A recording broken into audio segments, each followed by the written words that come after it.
Glória a Deus. Louvado seja o Senhor. Amém. Glória a Deus. Glória a Deus. É isso aí, meus queridos, minhas queridas. Uma maravilhosa noite, maravilhosa tarde, maravilhoso dia. Estamos aqui na terceira semana de estudo de casais, né? Trazendo um pouquinho a pincelada diária do dia a dia nosso. E hoje eu quero vos falar sobre limites no casamento. Quero falar sobre limites no casamento, baseando em um dos textos de Gênesis, capítulo 2, versículo 16 e 17, que diz assim: E ordenou o Senhor Deus ao homem, dizendo: De toda árvore do jardim comerás livremente, mas da árvore da ciência do bem e do mal, dela não comerás, porque no dia em que dela comeres, certamente morrerás. Olha aí Deus colocando o limite para o primeiro casal, né? Deus colocando o limite, olha, você pode comer de tudo, mas dessa árvore do bem e do mal você não deve comer, né? Limites no casamento, na família, né? Não coma desta árvore de maneira nenhuma, né? Tudo no jardim você pode comer, porém não comerás da árvore. Ali Deus coloca um limite espiritual, né? Limites tem que haver com a linha real ou imaginária, né? Delimitada ou separa um território de outro, né? Quando se relacionamos com pessoas, precisamos estabelecer limites, exemplo, limites mentais, limites emocionais, limites físicos, limites espirituais. De cada pessoa a gente tem uma forma de tratar e de cada pessoa a gente tem uma abertura ou um fechamento de limite. É necessário existir para saber o que é responsabilidade minha e o que não é. Então o limite é necessário existir. O próprio Deus deixou limites, né? Os limites definem o que eu sou e que os outros são também. Exemplo de limite, a palavra estabelece um limite espiritual. A palavra de Deus é um limite espiritual, nesse texto principalmente. A verdade de Deus também é um limite, né? E tudo aquilo que não tem limite causa desordem psicológica, vícios, compulsões alimentares, ansiedade, depressão, culpa, vergonha, pânico, problemas conjugais, de relacionamento. Tem origem nos limites e com limite. Então, meus queridos, minhas queridas, se você não impor limites ou exigir respeito aos limites impostos, isso pode te afetar psicologicamente, pode provocar desordem, né?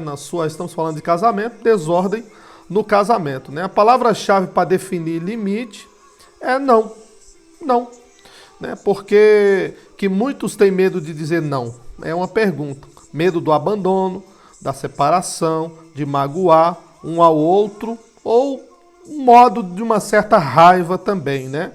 Então, um conselho: não construa muralhas nos seus limites, para não impedir também o que é bom que venha e que entre. Então, cuidado com as muralhas que você constrói em volta do seu coração.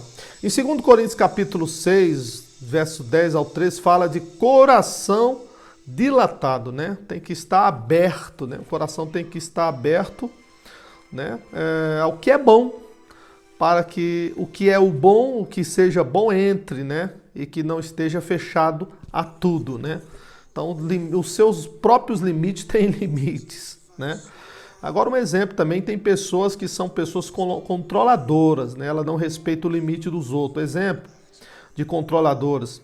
Os controladores agressivos, não sabem lidar com o não. Os controladores manipuladores, convencem os outros a dizer sim, persuadem, né, com mensagens de culpa, né? E, pastor, como que eu faço para identificar? Tem como identificar? Tem sinais de ausência de limite na família, sim, com certeza. Quando a família de origem está afetando a sua negativamente, está na hora de você impor limites. Família de origem, pai, mãe, tio, parentes, de qualquer que seja, é você precisa colocar limite para essa família não estar entrando no seu casamento, né?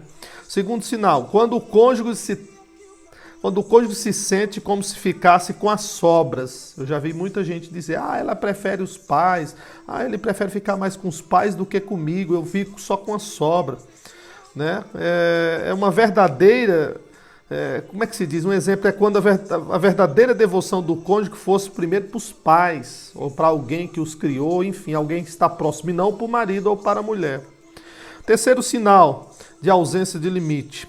Percebe-se a ausência de limites quando, ao casar-se, não houve da parte do casal um deixar financeiro em relação aos pais, né? O Salmo 128 fala alguma coisa sobre isso. Deixa eu abrir aqui a Bíblia, 128. Vou ver aqui o Salmo 128, ele vai falar sobre isso. O Salmo 128 diz assim: pois comerás do trabalho das tuas mãos, feliz serás e te irá bens, né? Comerá do trabalho das suas mãos e não das mãos dos parentes, né? Tem que desligar esse cordão aí umbilical aí. Tem que desligar do pai e da mãe nessa área aí, em outras áreas também. Tem que pedir a Deus a direção para você voar, para você ter as suas condições. Não fica dependente eternamente, porque um dia o pai e a mãe morrem e aí como é que vai ficar? Né? Então, quarto sinal, síndrome da eterna criança. Casou-se, mas não sai da barra da casa dos pais. Ei, uma palavra para você, homem ou mulher, enfim.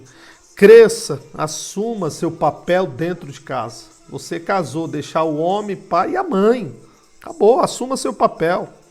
Né? Outra coisa também, um conselho, cuidado com a triangulação, né? Chamar um terceiro para resolver seus problemas de limites que você deixou de impor ou que pôs de uma forma errada, né? Como já foi lido aqui, controladora, dissimuladora, enfim. Aprenda a dizer não, coloca os limites. Você assume compromisso de tudo e de todos e fica enrolado. Falta de limite te escraviza. Não deixe que nada te escravize para não tomar conta do seu casamento e interromper o seu casamento, aquilo que Deus proporcionou para você. Seja feliz, seja abençoado, converse, escute, né? Escutar é ouro.